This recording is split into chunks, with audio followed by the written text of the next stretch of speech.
Organissima, New York.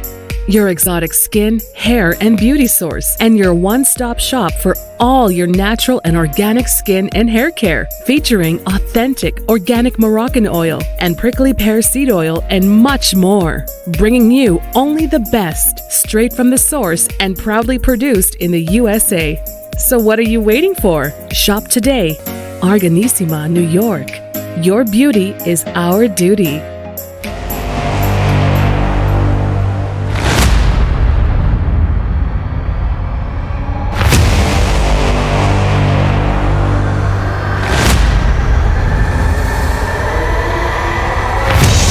Back to the Sales World channel and iHealth Radio, as well as with your host, Hurricane H. As always, try to bring you some awesome guests and topics. And today's topic, again, we're in the theme of business. While it may not be related to health, business affects health big time. And we've always talked about that, in previous shows. But really, we're going to talk about a concept, with just someone that's amazing that I have today for you.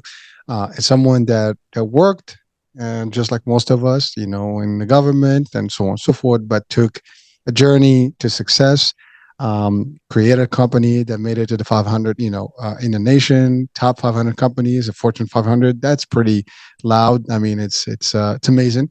And as I said earlier to him, I am humbled and privileged and honored to have him with me on the show today and to get his wisdom and to share with you guys as you watch and listen some good nuggets that can help you guide your future and establish a better life. So with me, without any further ado, I have Tyler Horsley.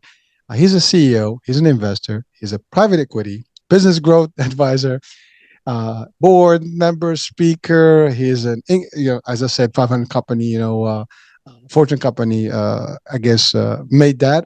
He's a philanthropist, and so AI builder. I mean, here's a lot of stuff, and I can list enumerate all these things, and they sound great, and they are great, but there's no one that can give us more depth into that, other than Tyler. Tyler, welcome to the show, my friend. Thank you. I'd add that I also love pizza, just to throw it off there a little bit. Add that to the list. Is there anyone who doesn't? I don't know. I doubt it, man. I think pizza is a universal food. So yeah, good. Well, listen, welcome, man. Welcome. And really, this is awesome to have you on. And really, I mean, there's so much stuff that we're going to be talking about today in terms of business, opportunity. But let's do first things first, as always. Let's start with your journey, because, you work for the federal government for, a period of time.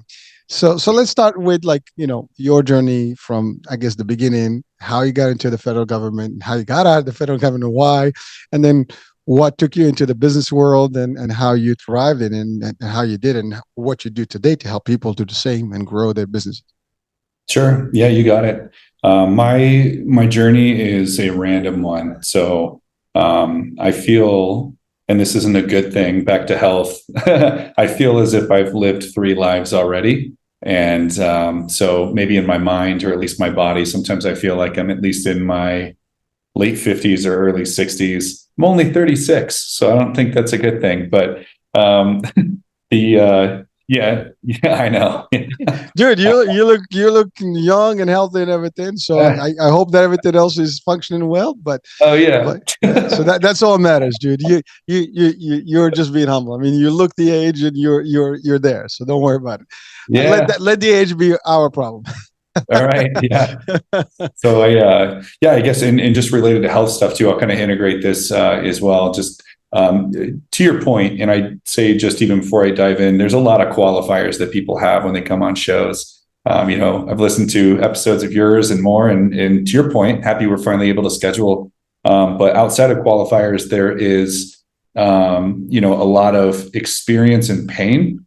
And some of that pain, certainly has a toll on health, mental health, physical health, you name it.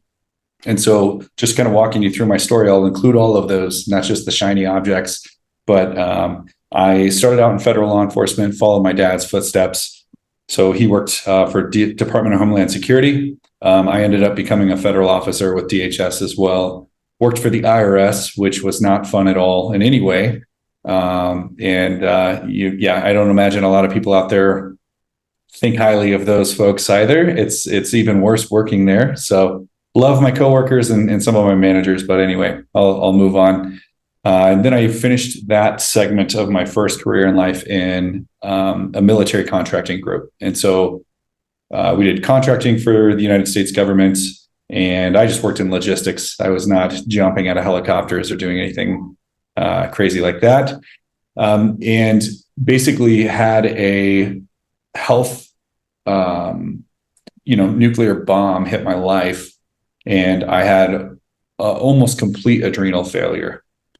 And so anybody who is familiar with that, adrenal fatigue and more, and this is the part where, everybody becomes a hypochondriac, but I mean, it's, issues with regulating heat, heart rate, panic attacks, brain fog galore.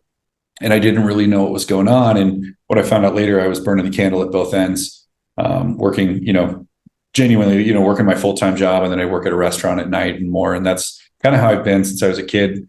Product of my environment and being raised, it was performance driven. Wasn't a bad thing, obviously, but there's some downsides that come with that. So fast forward, I thought it'd be good to get into a different field where I could still leverage computer skills, investigative skills, and more. Found myself in digital marketing, which I know is an odd jump, but I was able to deconstruct competitors, figure out how this really works on the back end, and then ultimately work remotely anywhere, not have to wear a badge and go into an office or anything, but actually help business owners grow. And I've always kind of had the gift of gab, so to speak. I like talking. And so in sales. And so I was like, great, these business circles, far more interesting and entertaining. And I felt at home. And so I grew nuclear networking with a couple partners in a basement up by Boulder, Colorado. We were broke. We did the ramen thing. I mean, all your cliche, stereotypical startup stories, that was us. And ended up, growing at 100% year over year. And as you mentioned in the intro, hit the top 5% on the Inc. 5000 list. And yeah, so here we are. I got to take a break. There's a lot of good stuff there. So I want to dissect it, man, because there's so much stuff there that's packed in that brief description of your journey to date. But first of all, it's a lot. You said you gave the age of 36. That's a lot of achievement, I would say, for, not even mid-age. I mean, that's still young age. I mean, you haven't hit the 40s mark. That's when you get the whole crisis, right? So that's a lot of good stuff, right? You're 40 under, what is it? 30 under 30, 40 under 40. You're still on that big mark, and you probably can make that as well. So first of all, you talked about we're going to talk about the career path, but the idea of your health, right? Right. And the element of working too much, double. Mm-hmm. And again, this is a topic that people sometimes ignore. Work-life balance is a critical thing, right? And we all make that mistake because we have ambition, and sometimes we just have bills, and we have to work, right?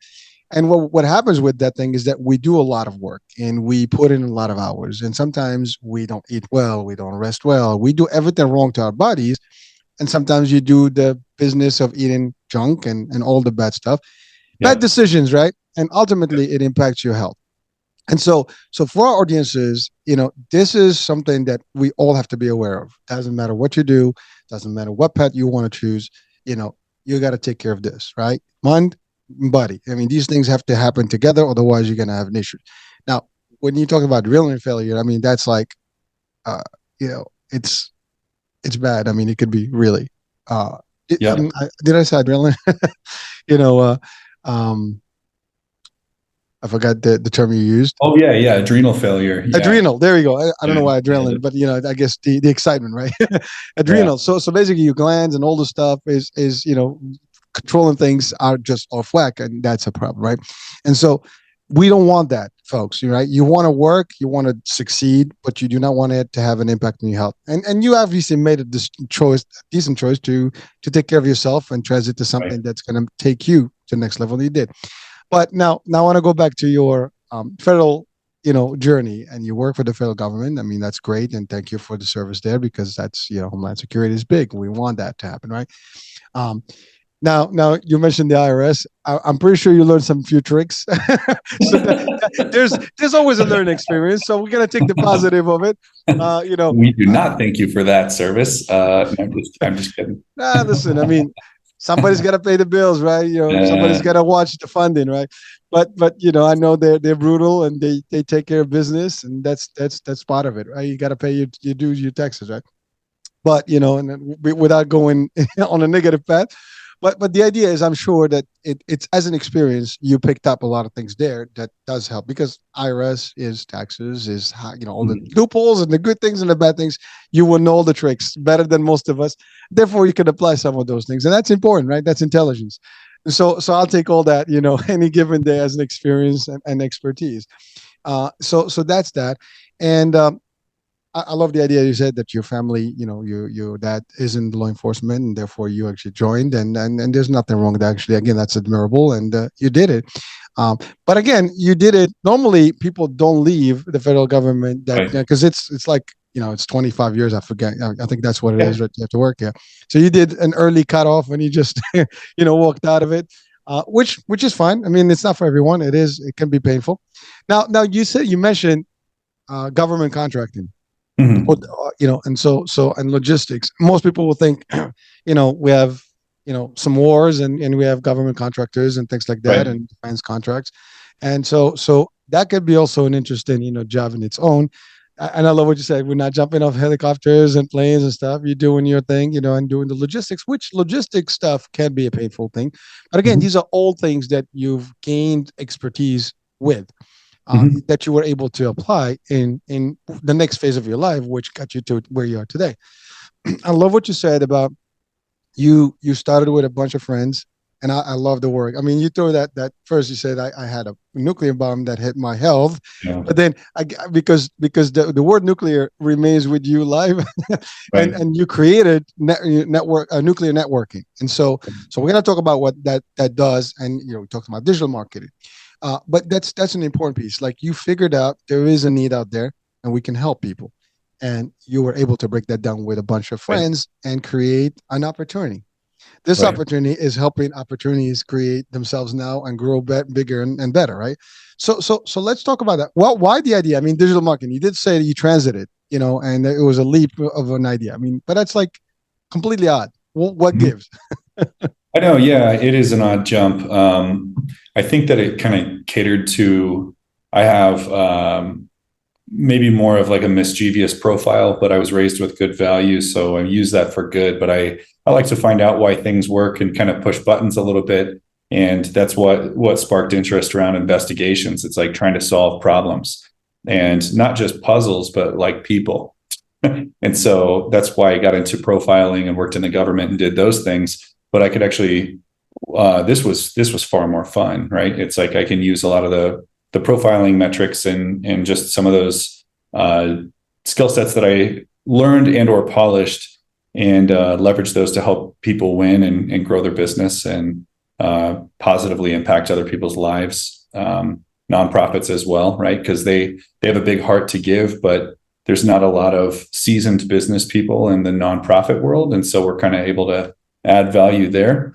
But yeah, I just so I think it's a mix of that, um, as well as the ability to work from home at the time, just because of the health stuff.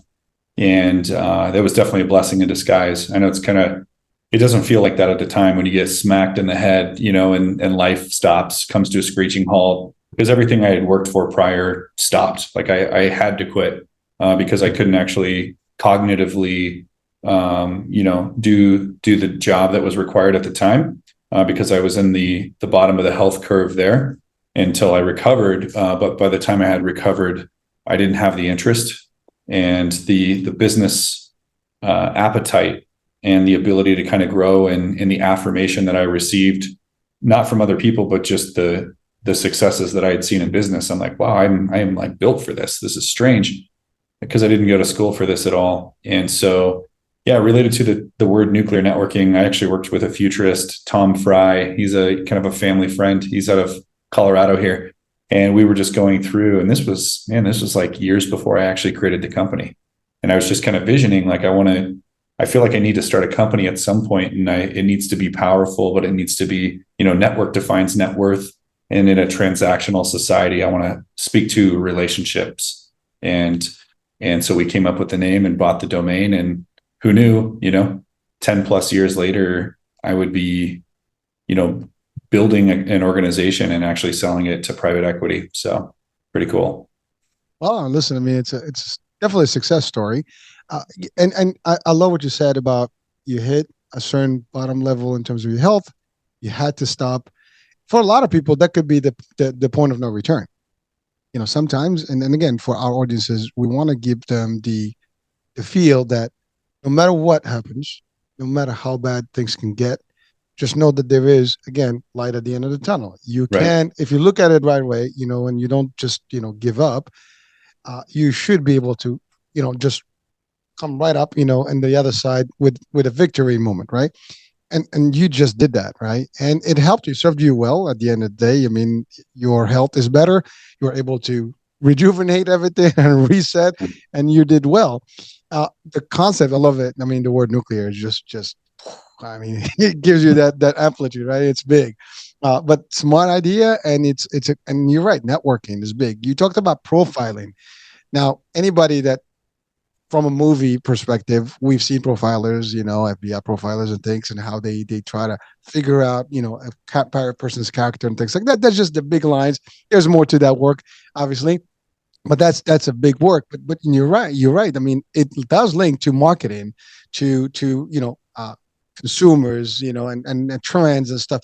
And when you think about like the habits, the behaviors, all that is exactly that. So you used it from one, type of mode into a different mode, and then you create a whole concept behind it. And now the concept is out there, huge. So again, chapeau to you, man. That's slick and very smart. So let's talk about the concept itself, the networking piece. I mean, just to add it up for our, clients here, or audiences, I would say. My mind is like in the business clients, right? Our audiences, viewers, and listeners, right? The concept is, it has a digital marketing spin. It has a networking spin. So let's tie that up. Explain to us how it works. Sure. Yeah. So just even from personal experience, before talking about deliverables, the best advice that I got, and the best advice that I try to give is, regardless of where you're at in life, whether you're a business owner, not a business owner, or you're in a tough season, health issues, finance, whatever that might be, finding a mentor is super key. And a mentor who shares or lives the same values that you abide by, not says, but actually lives and shows it, because those two things are different. And then also that mentorship, preferably somebody who's already kind of, fought a lot of the dragons, so to speak, that you're fighting right now, or hit a lot of the walls and can prevent you from doing those things as well. And so I sought out and was blessed to have, several mentors in my life who have already done business and built and sold companies and those types of things, successfully in their life. And so that, back to the value of network or networking. And like, that was one of the biggest pieces for me.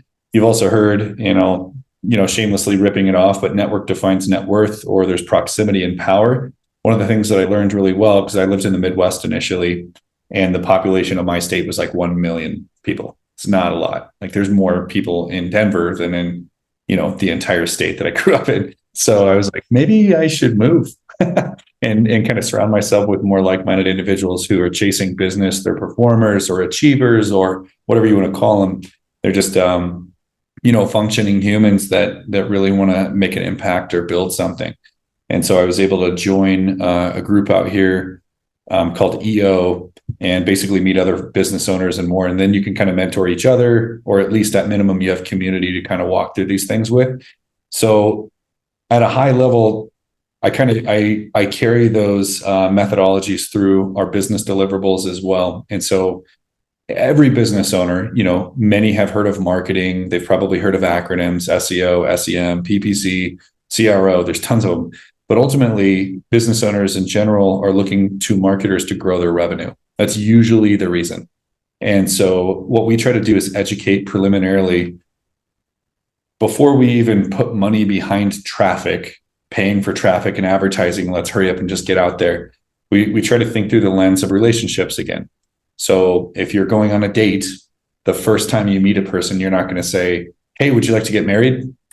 You just met them. Oops. Oops. Yeah. Well, yeah. Thank you very much. Have a good day. Exactly. It's over. Business works the same way, but we don't like that. We put out ads. "Hey, do you need a roofer? Here, we're a roofer. Buy from us." It's like, that's weird. There's 4,000 other people doing the same thing you are right now. What's going to make you stick out, right? And so we try to walk people through workshops and help them answer those questions. And just a question for the listeners too, if you are a business owner or interested in starting a business, it's kind of like, if I lined you up with 10 other competitors in your space and you only had 10 seconds to tell me why I should choose you instead of everyone else, what would you say? And if the answers are, we've been in business for 15 years and we have 5-star rating, and it's like, those are good, but they're generic. Everybody has that. And so what we try to help them realize is like, what problem and pain are you solving for the people that you want to work with? What goals are you helping them reach? Because it's back to humans, relationship. Can we speak to those? And if we can put that down in words and we facilitate that entire process, can we give them an offer they can't refuse? Something they'd feel foolish saying no to. Value, right? Like, can we lead with value? "Hey, I know we've just met. We're complete strangers. I think you're trying to solve this problem and you're probably tired of this pain. Let me show you how I can solve that for free," or X, Y, and Z. And so that's kind of the method in which we kind of tie those two worlds together, networking and marketing. And then once we have that messaging down, then we go, basically floor it on marketing and driving qualified traffic to increase revenue. Ooh, that's pretty intense. And by the way, I love the term network, and then network. Net worth. Network is really a big deal. It's the connections, is how you connect with people, how you make it happen, who you work with.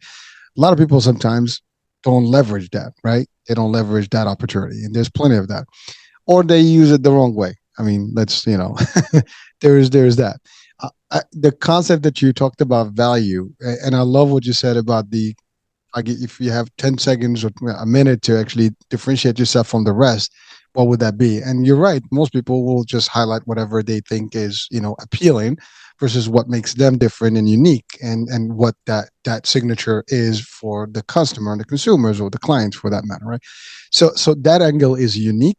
And I think everybody in business should have that. What is my value? What makes me different from the rest? And you're right. You're not going to be the only it in the market. I mean, for every business, there's at least 2 or 3. I mean, you took rideshare, you have Uber, Lyft, and you have Via, and there's new one that's called Black Wolf that's coming up, right? You're talking about DoorDash and Grubhub and stuff. So you get one, and then you get like 5 more that create. And this is just a couple of examples, but that's what it is in competition. Everything, insurance companies, forget about it. That's my world. We have hundreds of them competing on in the marketplace. So it is a difficult place. But what makes you? And by the way, it's funny that you said that, because I used to go to these panel discussions once a year, and you have about 10 plans literally sitting in front of an audience of social workers and advocates in the healthcare, and you have to present the value, like what's the difference between you versus this. We all go through the benefits and the features of what we offer, but then there's that question. So what makes you different? Mm-hmm. And that's usually the biggest, the toughest question that everybody has to answer. And depending who's presenting, there's always a good answer somewhere in there. But some of them are, to your point, they're like, they're cliche. There's that didn't tell me much about you. Mm-hmm. So thank you. I mean, that's a big thing for anyone that's in business, to your point, or even in the corporate world. If you're not really in business, but in the corporate, this is important to understand. If you're in a competitive space and leading some sort of a department of sales, whatever the case may be. So Tyler, we're talking business, right? Business is scary. You said it yourself. You started, from a basement opportunity and build the concept. Most people have fear of getting there, because when you start, it is hard. I mean, there's a lot of failure that can come with it. Now, I don't believe in the term failure personally, but everybody knows what that word means. It's just that you're not doing good, or you might just not, continue the opportunity and drop it, right? That happens. Mm-hmm. What are some of the things that you have I guess, met in with your clients to, that are new businesses, or at least people are interested in getting more action? Yeah, there is fear, and I think that just human nature in and of itself is like people typically run towards a goal or they run away from something they're afraid of. And for me, I would love to carry the story of, I built the business out of sheer confidence and totally knew what I was doing. I had health stuff. I didn't have the opportunity to go back to work and work a job and make revenue. I had to make it work, right? So mine was more maybe, born out of survival instinct, and then it kind of, which is a really good motivator. So it's like, to your point, if you have to pay bills, you got to pay bills and figure it out. And if you have the work ethic to do that, you will, right? So with other business owners that we work with, they're at different stages. Some are independent reps, they're selling maybe a product for a company or service.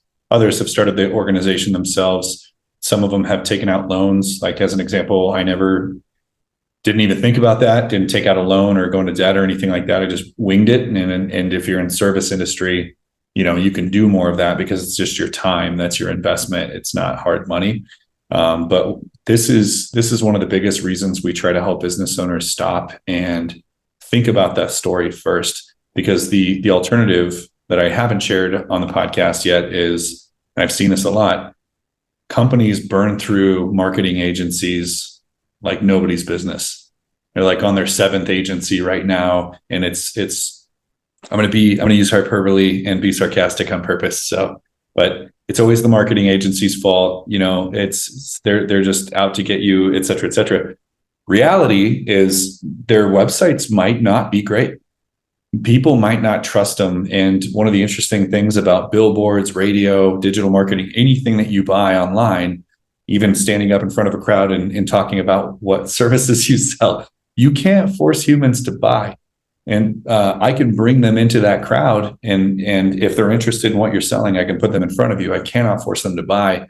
And, if somebody botches the pitch, or they have an untrustworthy website, or they're charging way too much, or they can't answer those questions, what makes you different than everybody else?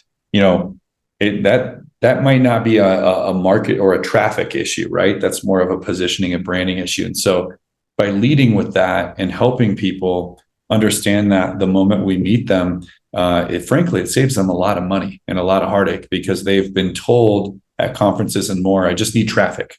I need SEO and drive me traffic and drive me leads. And it's like, we can, but if you got 1 million leads tomorrow and nobody closes, is that really the end result? Is that what you're looking for? Or are you looking for new business? And so that's kind of just how we approach, whether they're, business owners are just starting, or they're sole reps representing a bigger product, or they're Fortune 500 companies that are still on their third agency. So. Well, so thank you for breaking that up, because that is a big world right there. I mean, the marketing world is huge, right? And to your point, any agency can drive the traffic to you, and they know how to do that. The problem, to your point, is like, is your service the right service? Are you going to be able to deliver? Are you able to handle the actual lead volume? I mean, you get tons of leads, you don't return calls on time, that's gone. If you have the phone call, like you even have a call center, right? And your whole time is long, and people are not getting responses, and you're not giving them the pitch right. And that's the other thing. I mean, there's a percentage. I mean, there's always a ratio of like the close ratio, conversion ratio of leads, right? So there's all these things, and to your point, so now, don't get me wrong. I mean, there is some level of expertise that agencies can highlight themselves versus others, and then some of them are legit and they really give you the stuff. Sometimes you get some fluff. And then again, right. That. I mean, not every, and by the way, you can't control that.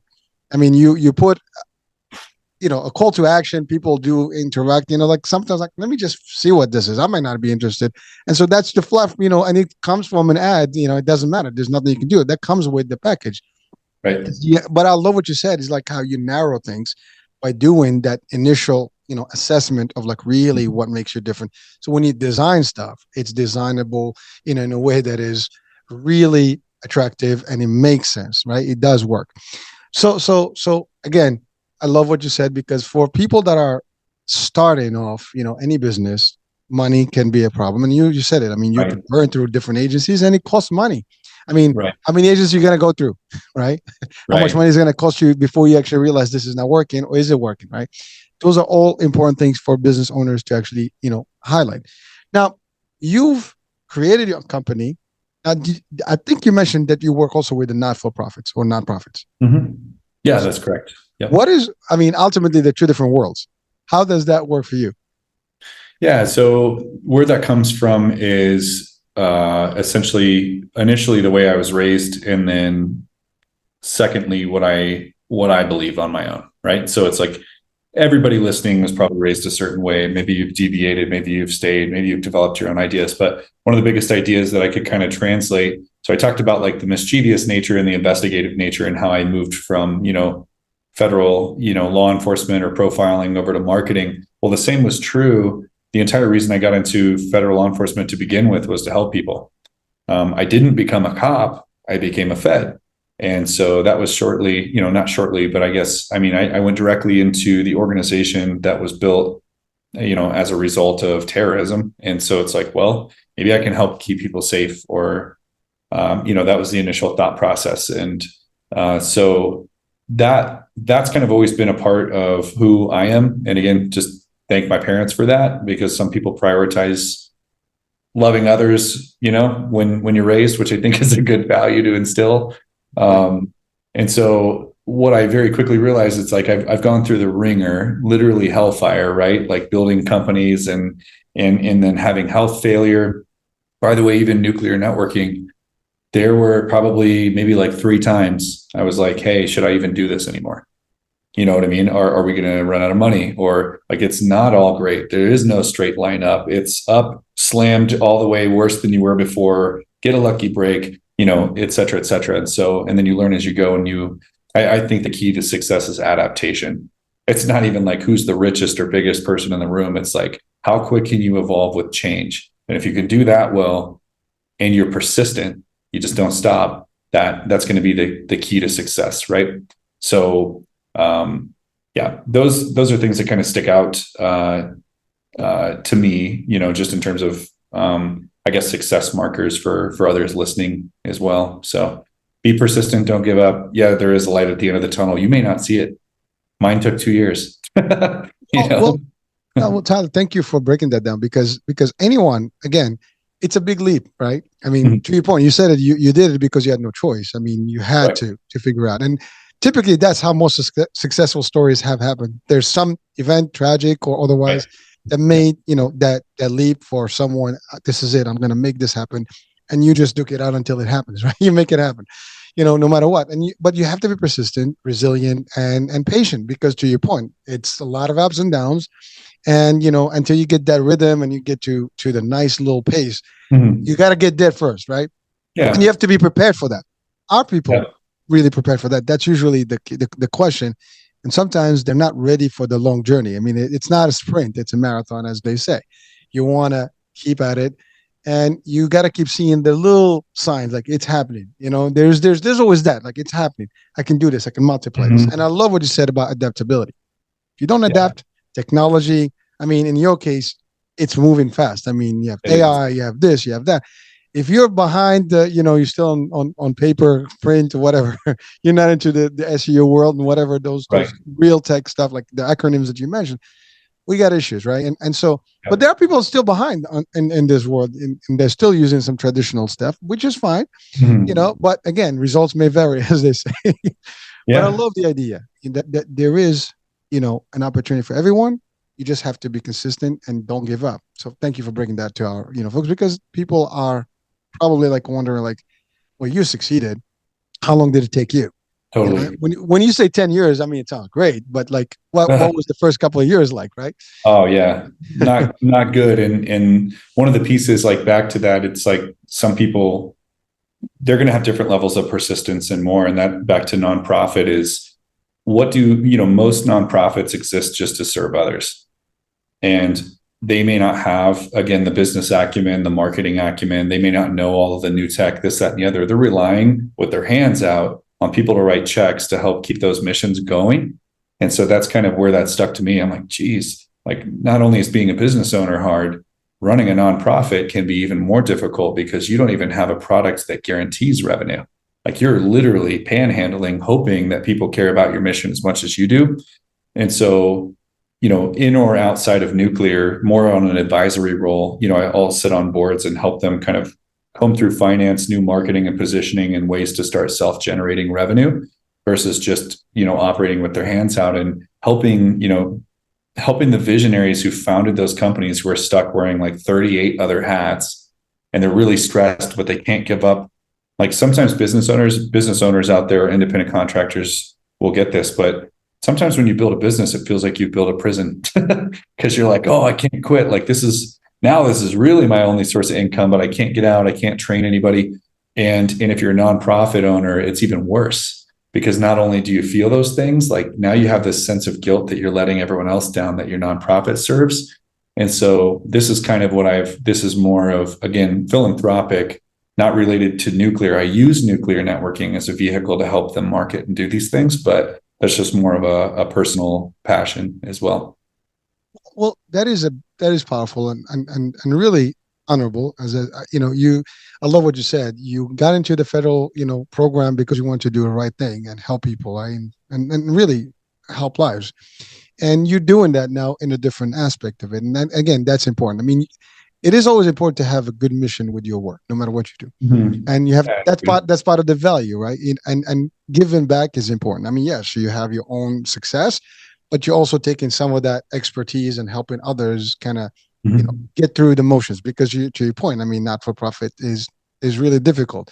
You always you rely on grants and funding and stuff. And how do you, and to your point, I mean, you gotta have. Most people think you're not for profit. You don't have staff. You get some volunteers, but you do have some basic, elements that need to actually run the operation, and those cost money, and you need to be able to generate enough of it. So now you are an AI builder. Am I getting that right? Yeah, that's through nuclear networking. My old business partner, we basically developed a platform to automate a lot of on-site SEO and build backlinks. So that's important. Now let's talk about backlinks. That's probably one of the hottest things that you need to have in order for you to have traffic to your site, right? So here's a disclaimer on that, because some SEO is going to listen to this and try to knock me down a little. But here's general truths. Core ranking factors, or factors that Google or search engines deem the most important, change at every given time. But traditionally, it's 3 steps. And so I'll just give this to everybody, even if you're not a marketer, because people are probably like, what's backlinks? Some people out there, which is fine. So if you look, we're talking about SEO, search engine optimization here. If your website is a home, content are the bedrooms, the living room, the den. This is where people come into your home, your website, and they learn about who you are, they engage with you. Content is crawlable, which is basically a fancy term for Google sees who you are, what you're saying about yourself, etc. So you have a website, you have a home, you have content, you have a room. So content is one ranking factor. Another ranking factor is on-site SEO, or technical SEO, which is a fancy term for, before you invite people over, is your house clean? Is your home well optimized? Are you going to pass inspection by Google? Or is your site loading slow? Nothing's optimized. Bots have no idea what you want to do. So that's the second ranking factor. Are you going to pass inspection? Are you algorithmically compliant, right? The third piece that's a major ranking factor is link building. So we call that offsite SEO. These are things this is the equivalent of building roads to the home that you have so people can actually find you and you show up online. So if you only do 2 out of the 3 of those things, if I only did on-site SEO and link building, but no content, I may not rank well. If I only did content and on-site SEO, I may not rank well. So that's why all those things are important. But to your point, and the reason that we created an AI or machine learning platform to help automate a lot of this is because it's one of the most monotonous things, if done well, in the SEO world. You have to cold call, cold email. Hey, can we put a link on your website? I know you have no idea what a link is or who I am, but can I pay you to, it's a nightmare. So we've basically automated all that in our space. I think you've given the most, simplified version of what those things are really I love the analogy. It's Yeah. very clear picture to people. Now, and I love, again, you talked about that adaptability, and you did. I mean, you create this automation because it makes life.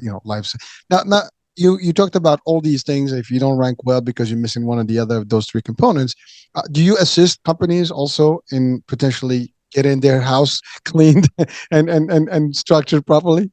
Of course. Yeah. Everything. With full service, Right. again, it's The important. whole thing, start to finish. Yeah. Content creation, keyword optimized content. We train them on how to use natural language processing, ChatGPT-4 for content inspiration and generation. And yeah, it's the whole thing. All right. Well, no, that's important because people are going to be like, well, they want to use your service. They just need to make sure that you do all that, because I think that's important. Now you're also an investor. Again, yeah. Let's talk about the power investing. How important is that? Well, so here's a couple themes that I want to make sure come through. Started my company because I was in survival mode, right? And it happened to align with my values, which I think gives you that extra push during hard times because you want to do something that you believe in. So there's that. Investing. We all lived through 2020. Anybody listening to me right now likely has. When I grew this organization and put my literally blood, sweat, and tears into it, lack of sleep and more, and then you lose 40% of your clients overnight, you start thinking a little differently. And one of the biggest things that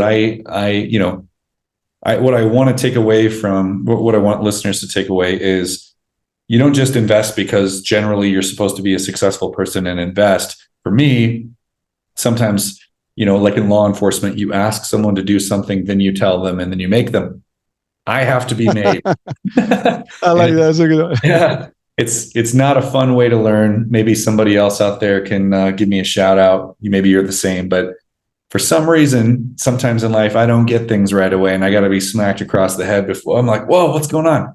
And so for me, I was like, maybe I should diversify, maybe. And by the way, I'm not, multi-millionaire at that point or anything like that, but it's like, I have some expendable income. What do I do with this? You should put it in a different pot, not just everything digital marketing, because if internet fails or pandemic number, whatever happens, or fill in the blank, it's wise to have your bets, And so I started investing in real estate, and fortunately, I back to network, find people who if you say, oh, I don't know anything about investing in real estate, there's no way I could come up with that much money. Maybe you're right on all accounts, but if you meet people who are already doing it, give them $100, give them $1,000, whatever they're willing to take. Like, look, I'm already doing the real estate investing. Go ahead and give me this much money and I'll do it for you. Here's what that's going to buy you. That's going to buy you free education, because now those people, they want to help. Most people want to help, and they'll teach you about real estate investing, and they'll teach you what that looks like. And now you can actually park some of your money in these different businesses. And so that's kind of how I got started. The organization, the private equity firm that bought Nuclear Networking, it's actually a real estate group. And so now they've diversified and they own a lot of different companies, but I've been blessed to be able to just literally put myself in front of other people who invest.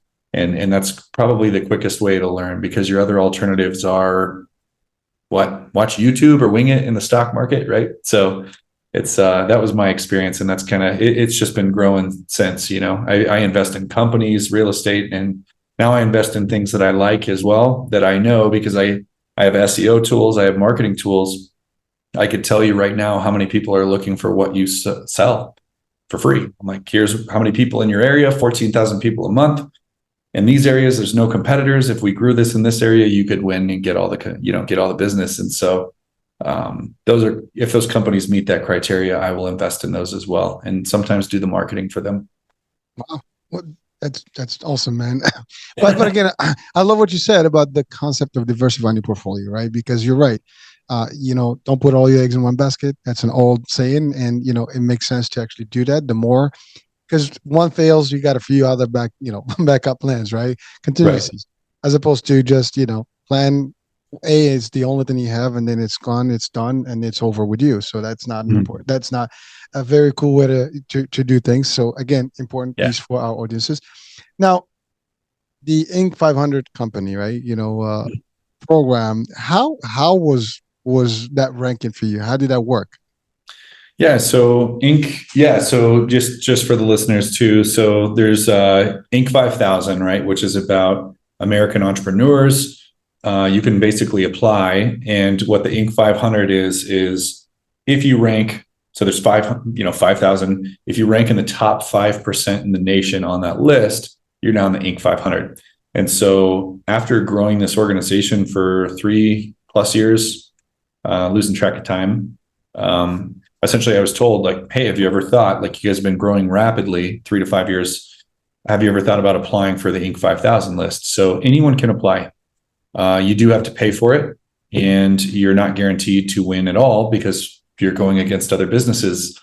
And what I really took away was the two ways that they kind of judge whether you win or not. First and foremost is financial growth. That's 100% what the Inc. 5000 list is. So if you've grown, I think I got the magazine over here, but the guy who's on the front page grew like 9,000% year over year. Ooh. It's just ridiculous. Like, Listen, it is what it is.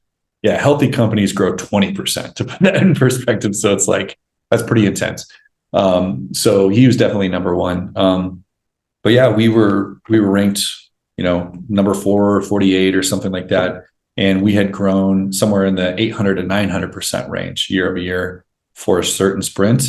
And, and they do qualified earnings reports, their own version. So what that means is they don't take my word for it. I'm not filling out. They contact your accounting firm. They look at your P&Ls. They're signing NDAs, and they're making sure you are who you say you are.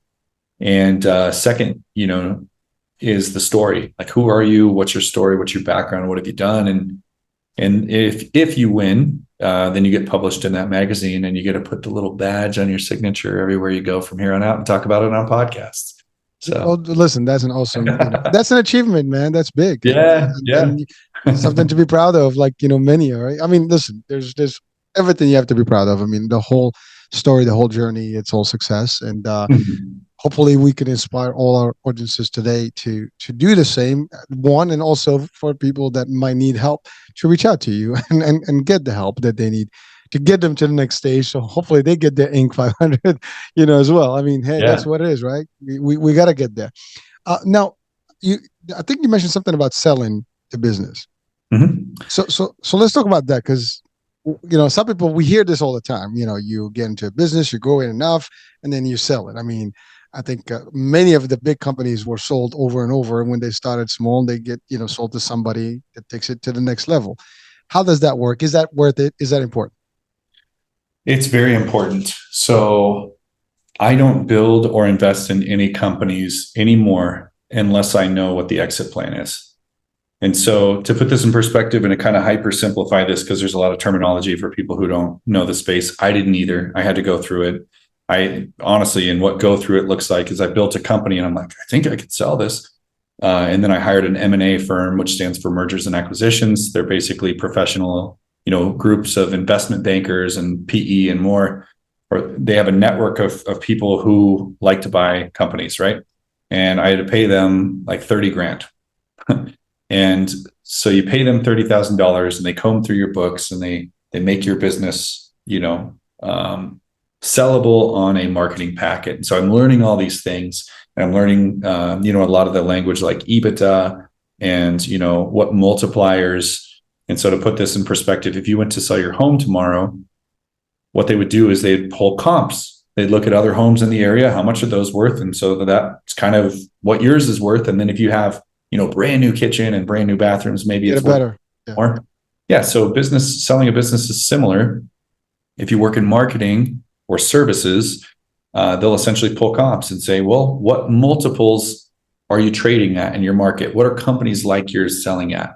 And instead of selling at a specific, 400,000 or whatever it is, they actually just apply a multiplier to your net value. So in practice, that looks like maybe you sell for 3 times your adjusted EBITDA, to reduce it from fancy language, 3 times your adjusted net profit.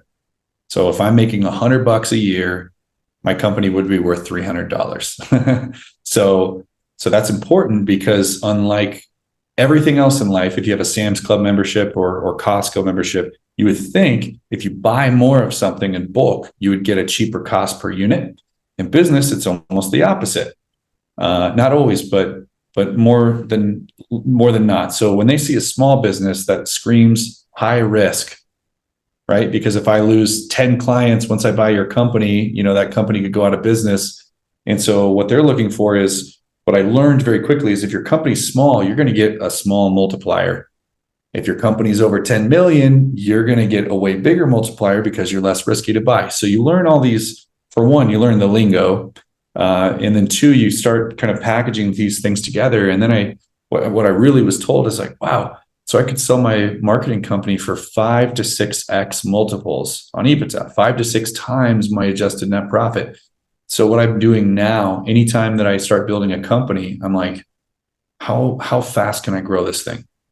So I happen to know that you want something like 2 years of finances. You want to show, you can't just grow a company in a week and then sell it the next day. They're going to be like, dude, this thing hasn't even been open for a week. But if you're past 2 years, it's decent. You'll qualify for SBA and loans and other things. So now you're kind of in the picture, you're sellable. And so I don't think about the short term. How much money am I going to make right this second in the next 2 years? I'm thinking like, I need to grow this thing as big as I can. So in 2 years' time, I can sell it for 6 years of return, right? And so it's kind of a way to buy time back. And so if you go work at a job, you're only making X amount per salary per year in perpetuity. Hopefully, some of the salespeople out there, you might be on commissions, and that gets really fun. But for me, I'm like, well, I could work at a job or I could create one, but now I'm not worried about my salary. I need to pay bills.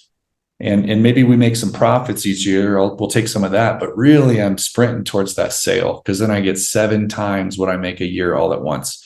And so anybody building a company, I was told this, and it's a little dark, but you will exit your company somehow. You will either sell it, you'll go bankrupt, or you'll get hit by a bus. But you will exit at some point. You will, because we're not going to live forever. And you're not going to. That is a fact. That is a fact. But Yeah. it is not. Thank you for being as blunt as you. That was. It's the reality of things. I mean, you have to have a plan, exit strategy for your business.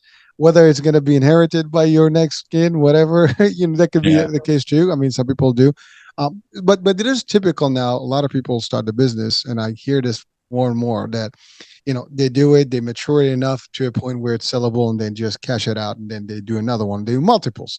And they just in that business of building small business and then reselling them, basically, like almost, secondary market, if you want to call it that way, right? Yeah. And that's a plot that works. And to your point, if you were generating enough multipliers and a bigger number than you would make, in the next 5 years, then it's worth the effort. And you're going to multiply. If you did it once, you can do it twice. I mean, you can duplicate, any business, right? Yep. Change the name, change the colors, the logo, and now you can restart another one, right? So thank you for breaking that to our audience. That's important. Now, again, we're coming to the end of the hour. I mean, it went quick. I don't know how, but it worked. But it was packed. I mean, you've given us so much stuff that really, for business, minds, and for people that want to get into business and learn about some real experiences from you're thriving and successful CEO, and you have a lot to offer here, and we are all learning, myself included. Now let's talk about your current, company and services.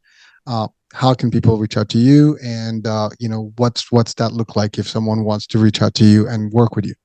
Sure. Yeah. And I'd even extend it, even if you don't want to work with me. I like meeting entrepreneurs, achievers. We're weird. We're built different. We want to build things and have a big impact in some way. So you can reach out to me at, hello@nuclearnetworking.com. I'd also suggest, try to follow me on LinkedIn. I'm doing a lot of things all at once. I will give you a caveat. I don't really check my LinkedIn inbox. I know that's bad, but I get blown up like 150 times a day with spam. So I get those. Email is better, but LinkedIn, at least you'll be able to follow me around and what I'm doing. So, all right. Well, so again, now, what are you looking for? A specific type of clients, or anybody that wants to basically grow the business? Yeah, I'd say organization. So we've worked. I mean, some of the bigger clients, obviously, Brother, Chipotle, we've worked with a lot of those Pepsi and more, but clients that where we can make the biggest and quickest impact actually tend to be under 20 million in size. And those clients also tend to benefit from a local geography or have a localized client base. So what that means is, and I know that's kind of ambiguous, but that could either be somebody like running a med spa who serves their greater city, somebody selling products. Maybe you sell products nationwide. Awesome. Do you have enough money to actually beat everybody nationally? Probably not. Maybe not. That's a little bit more difficult. So do local geographies benefit from your product or service? And if the answer is yes, those are companies that we do the best and quickest work for. Awesome clarification. That's important. And you know what? You and I, we should be talking, after the show, because in my world, we do always look for agencies that can help, some of the growth. And so maybe there's that opportunity that we can definitely do more beyond the show today. And I do have also different guests that I talk to, and I've created these networking platforms where people can actually mingle. But the idea is that some people can use the services as well and in their businesses. So we definitely can do that. And again, audiences out there, if you're a small business or you see the perfect description of who you need to be to actually benefit quickly, and you can get the adjustments, and Tyler and team can make it work. All right, well, Tyler, it's been real. It's been a pleasure. Thank you so much for all the great info and insights here. It's great, and it was powerful. Thank you. Yeah, I enjoyed it as well. Thanks for having me on. Pleasure. So there you have it, folks. Hope you had fun, you enjoyed, you learned a few things, and definitely, check out, follow Tyler on LinkedIn, and do check out his website and see, how the company can benefit you and get you to the next level and get your Inc. 500 level as well. That being said, I'm Eric and H. We'll be talking soon. New day, new show on the topic. Bye for now.